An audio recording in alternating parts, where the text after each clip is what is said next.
like it. Oh, your dad's gonna be mad.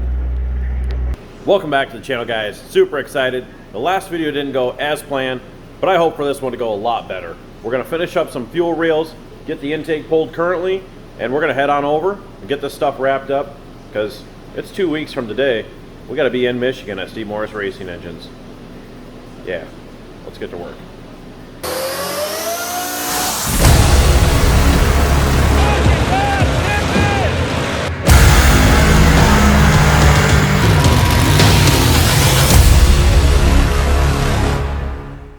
So exciting news, the Haas monitor is showing up today. That means we can get this intake pulled off, take it over there. That way we can get the nozzles drilled for in the runners, which I'll show you now. So here are the nozzles that we're gonna be running in each runner. Here's the nozzles for the hat, which are 2 inches. We've got all of our barbs and everything we need. These are the jets that screw in each nozzle. The only reason why I'm running these is because it'll convert it from, I don't even know what that thread is. It's not -3, but it's going to convert it to -4 AN. And then we're going to make some hoses with this rubber hose here. And then I've got other fittings and stuff down in there. Also got in a Holley 8-channel injector driver. Got in what I mentioned in the last video, brand new fire suit, which this is a multi-layer one. Got a brand new injector harness there. And also, I was kind of shocked.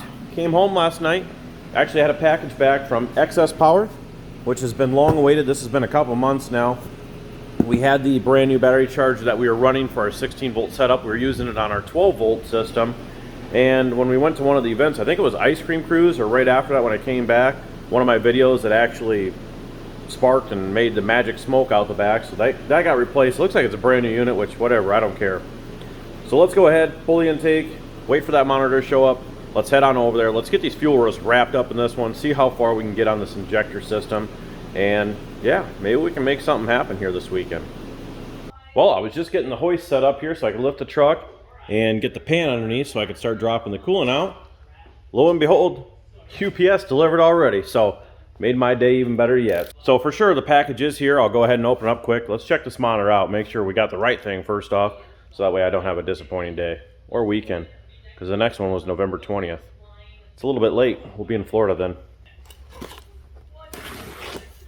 Well, so far looking promising, because the Haas CNC has a special DB9 connector on it, so you can't just go put another LCD monitor on it, which I was going to do, because these are such a, I guess we'll call it like an old school type of monitor. They run off of, you know, monochrome. I never really dealt with any of this stuff this old before, so, or this style. I mean, there's no reason to have all the colors and everything, but there we go.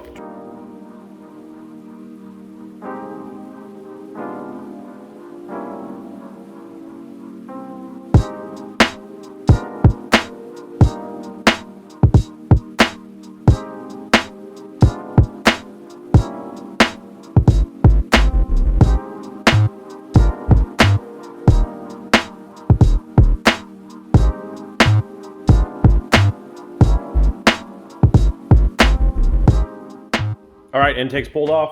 Went ahead and stuffed some paper towels down inside the valley there. I'm going to stuff some down in each runner. And because it's early enough, Scott's not off work yet, I think what I'm gonna do is go ahead and get all these surfaces cleaned up, ready to go back together, so I can put a blanket or something over top of this so it's ready. And when we put it back together, we will have to take this adapter plate off. The distributor had to come out with the intake until it got up so far and would let it tilt back and get out of the area back here. So I think when we put it back together, the best thing to do will be take this adapter off.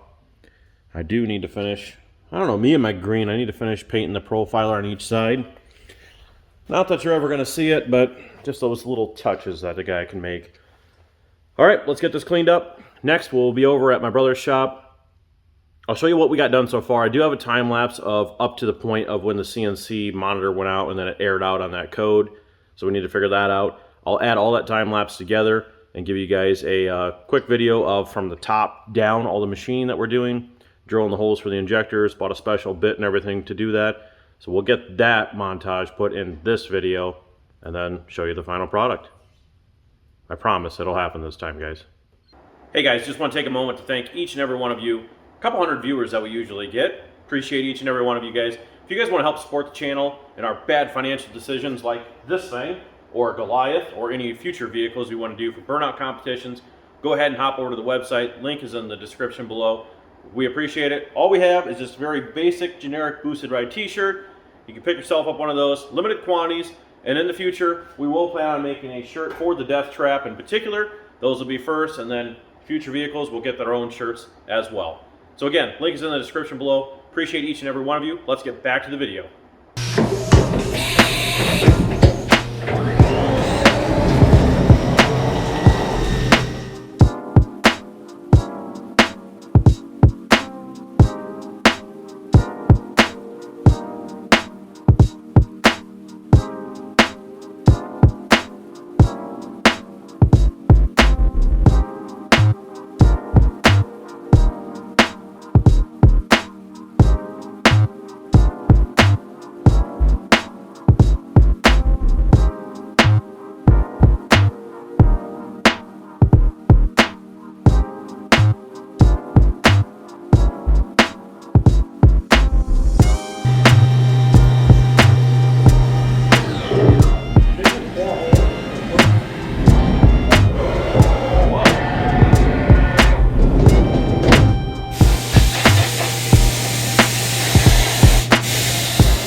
Alright, so here's a better look at what we've been working on the whole time. Got the lower fuel rail section here with the ears for the blower. We got bolts that are countersunk through the bottom here, coming up through 1/4 inch center and at the end. And then here's our upper fuel rail, which has the same obviously matching pattern to take our injectors. So we'll be able to house all 16 injectors in there. And then run our 1/4 inch bolts, like I said, right up through the bottom here in these nice countersunk holes. Like that. And then we'll have to make some tube spacers to go in between there, but that's how it's going to look. Both those on there. Scott's actually machining the other upper rail. The only thing we got to do is tap threads in the end here for our dash 12 ORB to 12AN.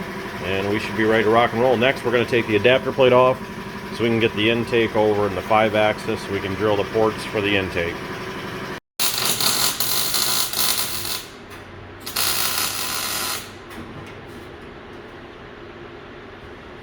Alright, so it's currently Saturday, working on the truck here. We finished machining the rest of the bottom fuel rails and came over here, Jason and I did, and I'm actually working currently. Well, let me back up, because we don't have enough things to do on our list. We're also going to try and put our 16-volt conversion in here. So I'm currently working on taking out the battery here. We're going to leave this tray up here just in case. But we got to remove like the positive and negative main wires. And in the back here, too much shit lying around. We got Jason welding the wheel tubs in.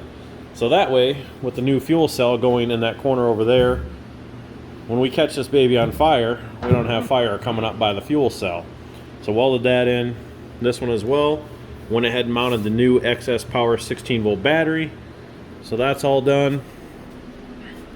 But yeah, it's looking good. You got to finish welding the back at the bottom there.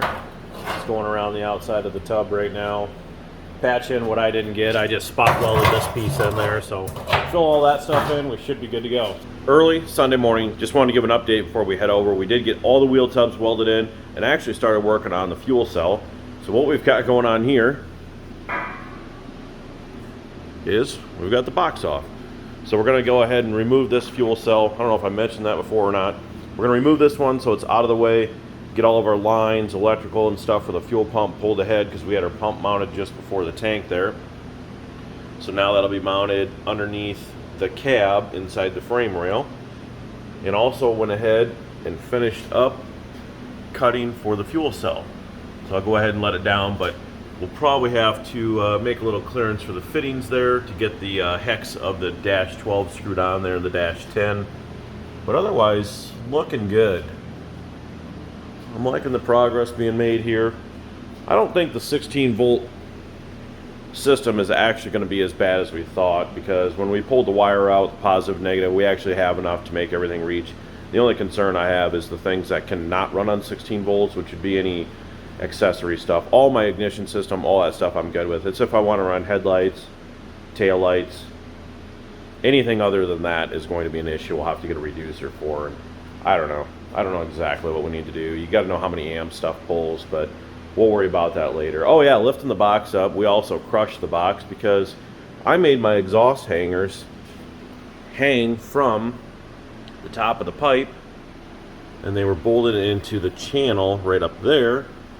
Yeah, well, we kept lifting it up, wondering why, and yeah, we kind of crushed the box then. And here is a shot of the inside with the fuel cell.